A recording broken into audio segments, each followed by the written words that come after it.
All right, we ready? Okay, so let me start off by paraphrasing the great Stevie Wonder. U.S. Postal Service, signed, sealed, and delivered, we're yours. Want me to sing it? Yes, of course. Every day the Postal Service faithfully delivers for the American people, and today the Senate is finally delivering for the Post Office. I want to thank all the people who are on this platform. Senator Peters and Member Portman really put this together over months, and when things got in the way, they just overcame them, and we thank them for that. I don't know if Carper's here, but he deserves a shout-out because he worked on this for a long time. And then Senators Tillis and Burr really rallied their side of the aisle. Senators Hassan and some others rallied our side of the aisle, and here we are, a great bipartisan accomplishment. Every day, tens of millions of Americans rely on the post office for their daily essentials. Seniors and veterans, small business owners, small-town rural Americans, people waiting for wedding invitations, birthday cards, letters. So we know that the Postal Service is really beloved. It's an important institution in American life. Over for a decade, it's faced shrinking revenues, fewer delivery routes, and finances in need of a revamp. We've all heard from our constituents of the frustrations of waiting on packages or letters that fail to arrive on time, the prescription drugs, the Social Security checks, that beloved anniversary card. So today we pass strong bipartisan legislation. It's a win-win-win for bipartisanship, for our postal workers, and a win for tens of millions of Americans who rely on the post office every day. I want to thank all the members who worked so hard on this legislation. It's a really important accomplishment, and thanks to the 1.5 million postal workers who keep our country going every single day. Senator Peters. Well, thank you, Leader Schumer. This is a great day for the Postal Service. In fact, this day was 15 years in the making. That's how long we've been attempting to put the Postal Service on a much stronger financial footing, and this legislation will do this. We were able to bring a very broad bipartisan coalition. I certainly appreciate the tremendous support from the ranking member on my committee, Rob Portman, for his leadership, but all of my colleagues up here who all work together in a bipartisan way to make this a reality. The Postal Service isn't a partisan institution. In fact, it is an institution that's beloved by Americans, providing services to them each and every day. It's the only entity that delivers to every single address in America, and it's incumbent that they can continue to provide those services. Services like delivering medication, financial documents, keeping families connected with greeting cards. We've got small businesses that use the Postal Service to make sure that their business can flourish. It is essential that this reform move forward, and we're excited that today it'll now move to the President for signing. And it's some common sense reforms. What we are doing in this legislation is just making sure the Postal Service has to abide by the same rules as everybody else. For years, they were forced to pre-fund retirement for individuals, even though it was decades in advance. There's no company in America that has to do that. There's no government agency in America that has to do it. And it was a significant financial obligation, an overhang in the ability for the Postal Service to invest in efficient processing equipment and make sure that services did not decline. Also, it allows folks, when they retire from the Postal Service, to be integrated into Medicare. It's what most private companies do. Again, the same set of rules that private industry follows. And it's important to remember that the postal workers, as they go into Medicare, they've been paying into Medicare their entire career. This will make this system work a whole lot better. But we also wanted to make sure that we were delivering services and enhanced services to the American public. One thing we heard loud and clear is that Americans want to make sure they get delivery 6 days a week at a minimum. That's now in this legislation for 6 days of delivery. The other common sense kinds of reforms that we have in here include greater transparency. So when folks want to know what online or what on-time delivery looks like in their particular area, they can now do that. The Postal Service will be required to put up a website and put out their on-time delivery by zip code, and they will update that on a weekly basis. Americans will be able to see exactly the type of delivery that's being provided to them from the U.S. Postal Service. So I was proud to be a part of it. It's great to have overwhelming support from the Senate today, and we look forward to continuing to work on other reforms for the Postal Service. This is a meaningful step forward. There's still more we need to do, and I think we're all committed to making sure we do whatever we can to make sure the Postal Service can continue to be strong and vibrant for for a long, long time. Thank you. And I'd like to introduce Senator Portman, the ranking member of Homeland Security. Gary, thank you, and thanks for your work on this. This is not a Republican or a Democrat bill. It's a truly bipartisan bill. I would even say nonpartisan. This is about the post office. Who doesn't love the post office delivering checks, like Social Security checks, delivering our ballots if you're voting by mail, which a lot of people do in Ohio, delivering your prescription drugs if you're a veteran. It's really important to people. And what we did is we worked together. It's not the perfect bill that you would have written or the perfect bill I would have written. We each made concessions, and we finally got her done. But it's the result of about 15 years of work to try to save the post office. Tom Carper's here. I just talked to Susan Collins, who couldn't come today. Tom Tillis is here, Richard Burr, Maggie, and others who are, working on this now. But this is something these guys have worked on for a long time, and we took a lot of their good work, made some important changes to be able to get more support. And then finally, I want to thank the Postmaster General, because Louis DeJoy was a big part of this, and he wanted this legislation badly because he's trying to make reforms internally, working with the Board of Governors, but he needed a little breathing space, and this gave him some financial headroom to be able to do what he needed to do. As was said, it was really three things. One, to say we didn't have this pre-funding requirement for the retiree health plan. I don't know any private sector business that really does that anymore, and nobody in the government agencies does. So the post office was burdened by something that other people didn't have to do, and it was a huge financial strain to them. Second is to tell the 25% of Postal Service employees who weren't already going into Medicare, you got to go into Medicare first rather than going into the Federal Employee Health Benefit Plan or the new postal plan. That saves some money. And then third is, again, to be sure this integrated delivery where you do packages and letters together continues along with a 6-day delivery and more transparency to know how the post office is doing. We want to improve service here. That's the idea. So I think it's the right way to go. I think the alternative was really bad, which is I think in a few years you would have seen the post office go belly up. You would have had insolvency. You would have had a big bailout.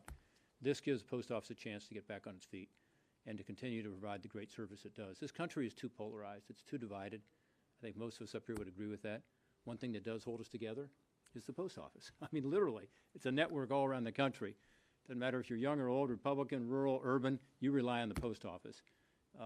But second, again, it's an entity that is, part of our heritage and something that, we want to be sure is going proudly into the future. So I thank my colleagues for being here. I will say to Burr and to Tillis, who I call Speaker because he used to be Speaker of his House in North Carolina. He knows how to lobby. These two guys were great at both bringing Louis DeJoy into the mix because he's from North Carolina, he's a constituent of theirs, but also to ensuring that our Republican colleagues knew what this was about because there was a lot of misinformation out there. This does not add to appropriations. It saves the taxpayer $1.5 billion over 10 years. It's the right thing to do for the post office, but also the right thing to do for taxpayers, and they were great at communicating that. Thank you. Senator Carper. Senator Carper. Thank you very much. Gary, congratulations. Rob, come here. Other hand. These are the guys. This is the team. It's the team that made this happen. Congratulations. Susan and I worked on this stuff for forever, before some of you were born. But we finally, on the great leadership from Rob and Gary, got it done. The people say to me, why are you so interested in the Postal Service? I've been working on this stuff for, almost 20 years. And it actually goes back to the Vietnam War. I've been a naval flight officer in the Vietnam War. And the happiest day of the week for us in our squadron was the day the mail came. And it brought with it care packages. It brought birthday cards, holiday cards, letters, notes, care packages. And it lifted our spirits. And Delaware was the first state to ratify the Constitution. When we ratified the Constitution, we created the Postal Service. You may recall Ben Franklin was our first Postmaster General.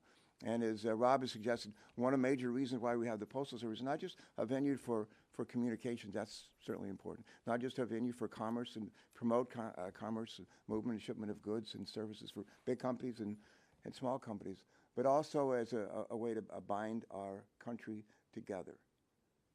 50 years almost, and today as well. We need that as much as ever to bind our country together. There are about two things that really have led to hardship for the Postal Service in the last 20 years. It's already been mentioned, but it bears repeating. The idea that the Postal Service pays into the Medicare Trust Fund and its retirees do not fully benefit from that payment is wrong, and we fix that in this instance. The other thing we attempt to fix is closely related to that. If you look at the internet, the introduction, some people say the introduction of the internet has killed the Postal Service. Actually, the internet giveth and it taketh away. And while a lot of people now send their greeting cards and so forth by using the internet, a lot of people buy stuff over the internet that the Postal Service gets to ship, and that's a great piece of business. So first-class mail service is down. Postal mail coverage for packages is up. One of the keys, and I'll close with this, two things quick. One of the keys here is how, in a day and age when Postal Service is required to literally deliver mail to over 100 million addresses a day, how do you monetize that? How do they monetize that and turn that into a profit-making machine? How's it, and this legislation actually helps make that happen. And the last thing I'd say with respect to unfinished business, Postal Service has the largest fleet of vehicles in the country. They run almost exclusively on gasoline and diesel. And they're in an effort to try to slowly begin to modernize the fleet, to begin introducing electric vehicles and maybe hydrogen-powered vehicles. Way too slow. Way too slow. Amazon, FedEx, UPS, other large fleets, they'll have completed this transition, really before the Postal Service gets serious about doing it. We can do better, and we need to do better. The Postal Service needs to lead by their example. Thank you. All right. Speaker? No? Peggy has to go preside. I have to go preside, so thank you to my colleagues for letting me go out of turn. I just want to say how important this bill is for the people of New Hampshire. As you've heard from my colleagues, the post office is a lifeline, certainly for our individual constituents, whether it's mail from a grandchild or a prescription medication, but also to our small businesses. They really rely on the post office too, and having reliable service 6 days a week is critical to them. It is the only service that delivers to every address in the country, and in a rural state like mine, that's also particularly important. New Hampshire has experienced some real interruptions in service in the post office, especially during the pandemic. And as we've dug down into why, part of the problem has been it's been very difficult for the post office to recruit new permanent postal delivery employees. And so one of the things that this bill really does, as it stabilizes the post office's finances and makes other reforms, is really give the workforce confidence that they will have a career at the post office in this new stabilized, transparent, accountable entity, but really be able to commit themselves to the kind of delivery and service that the post office is known for. So I'm very proud to have worked with Republicans and Democrats on this. I'm very proud of the resulting product. This is a really important win for the people of New Hampshire and for the American people. I believe the post office was the only federal agency enumerated in the Constitution of the United States. It's that important to our people. It's that important to our history. It's that important to our connectedness and unity as a people. So congratulations to all my colleagues. Thanks. And Senator Tillis is next. Just real quick, you know, around here in Washington, you'd be hard-pressed to get 79 votes on a resolution to agree that the sky is blue. But we got 79 votes to actually let the Postal Service move forward on a level playing field financially.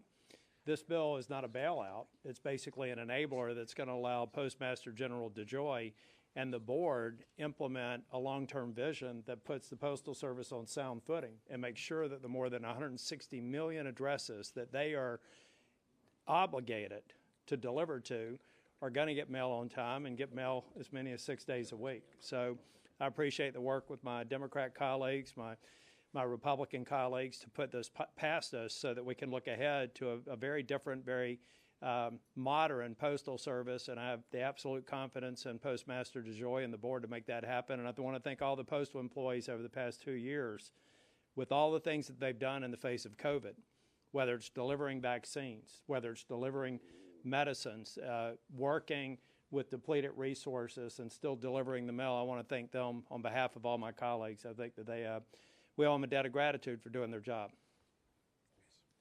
Richard? Well, I'll be very brief. I'm going to make 2 points.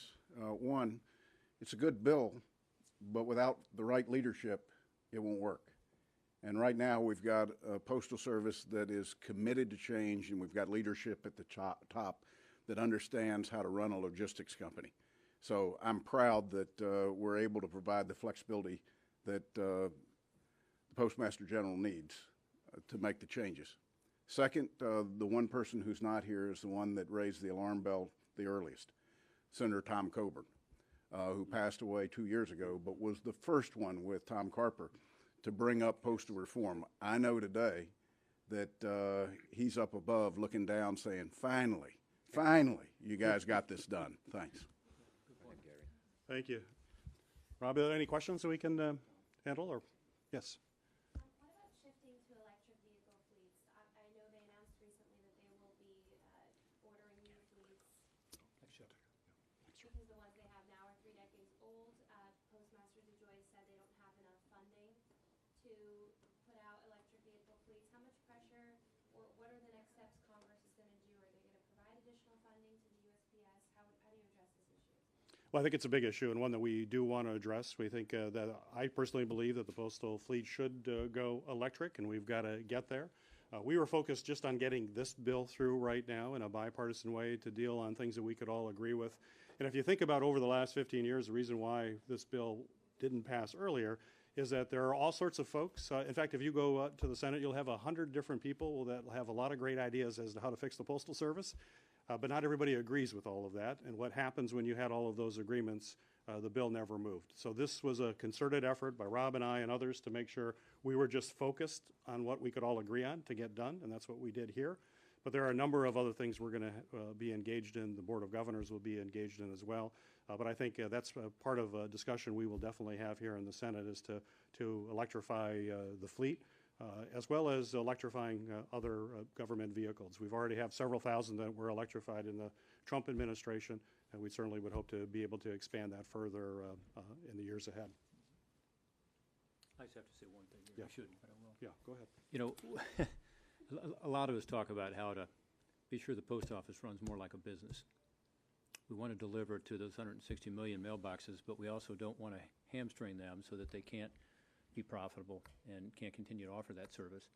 And let's face it, with the profitable first-class mail being greatly reduced, luckily packages came along to help them, but you know, they've had their struggles. So I'm not against electric vehicles, but they're not going to work in every location. You know, there's some places, say in the Dakotas, we had some Dakotas who helped us on this bill, or in Alaska, where it's just not going to make sense. And other places it will make sense. And I think, I'll speak for myself, that they ought to have discretion in that and come up with what works best for the post office to make it work, you know, most efficiently. With gas at $4 a gallon, electric looks pretty good. Yeah, it's looking better. But you also have to get your energy from somewhere. And some places, you know, have that ability to provide more electricity, and others don't. So I think it's something the post office needs to report back to us on, but they need to do, you know, what makes sense for the post offices and their viability going forward. Senator, while we have you at the podium, can we get your reaction to the Pentagon saying that the Polish proposal to transfer MiG-29s to the U.S. is not tenable, and that they don't see the substantive rationale for it? Can we hold that till we do all postal? Yeah, let's hold it. Let's do all postal, and then we can go back to that. Can I ask, Mr. Chairman, has your assessment of Postmaster General DeJoy changed at all throughout this process? Well, certainly, I worked a lot with Postmaster DeJoy on this legislation. He was incredibly helpful. He reached out to members and actively discussed this issue with folks, and there's no question that his involvement in getting this bill passed was invaluable. Want to speak to DeJoy? Yeah, I'll speak to him. Yeah, you know, we're talking about somebody who built a business around a kitchen table and then made it a very successful business. And he has extraordinary strategic insight. I think he's worked well with the board. You know, the Board of Governors is a bipartisan entity. I think he's working really well with the various unions. He's got support for much of his transformation plan. So I'm glad to see. I've known Louis for almost 14 years now. And I'm glad to see that chemistry is working really at every level of management and the level of engagement down on the lines, I think is a very positive indication that they're going to be successful with the transformation plan. A slight question about clarification. I've seen varying numbers reported out there about how much money this proposal will save the post office. I know there's those two main buckets where the savings come from. I'm hoping you might be able to just outline what those buckets are and how much the savings really are, because there's some different numbers floating around out there. Yeah, I mean, we think it's $40 or $50 billion out of about a $160 billion problem. So there's more that needs to be done in terms of efficiencies. But, you know, the Congressional Budget Office looked at this and decided that it will save the taxpayers $1.5 billion over 10 years. But the savings go well beyond that because we have to save the post office. And so by doing these two things alone, you know, putting Postal Service employees who are not already in Medicare into Medicare, that's some savings. The bigger savings is the pre-existing funding of health care. And you think about it, you know, there's not another federal agency or department that does that. It's a huge burden for the post office. And in the private sector, you know, very few people offer retiree health benefits. If they do, they probably do it through a union contract. Otherwise, it's Medicare, right? So I think this makes sense. And I think it was a smart thing to do for the post office long term. The other changes, you know, the integrated delivery system, the transparency and so on, those aren't cost savings, but they will help, we think, to make the post office, to ensure the post office is efficient going forward. Your thoughts, you guys? I'll just add this, that it's the Postmaster General that said that the Postal Service should be self-sufficient going forward. Give me the flexibility. Let me make the changes. Well, we're at the beginning of the process. So let the Postmaster General, with the leadership at the Post Office, begin to make the changes, to look at the routes that they cover, to see how they do that more efficiently. Let them make a decision about vehicles in the future, what makes most sense. Because when you've got a private sector CEO that ran a logistics company, you couldn't ask for a better mix to be there to change the Postal Service and to make it self-sufficient from a standpoint of revenue. I think the last question on postal. And Is it your expectation that Mr. DeJoy's 10-year plan is going to close the gap for the remainder of the $160 billion? Or how do you get there from this bill? Yeah, one of the things I was going to suggest in response to the prior question is that there's a well-documented strategy out there for how he achieves the other savings. What we're doing here with this bill is really taking something off the balance sheet that was a liability that prevented them from making other strategic investments. And so by actually treating them fairly or leveling the playing field, that's going to create additional flexibility for them to make investments in new technology, route optimization, and a lot of that's well documented in the Postmaster General's plan. I think we're going to stop questions. I think Senator Portman will be available to answer your question. Can we get you on camera Well, thank you, everybody. Thank you, everybody. Yep, thank you. Thank you, everybody. We are TV people. Yeah. So you want cameras?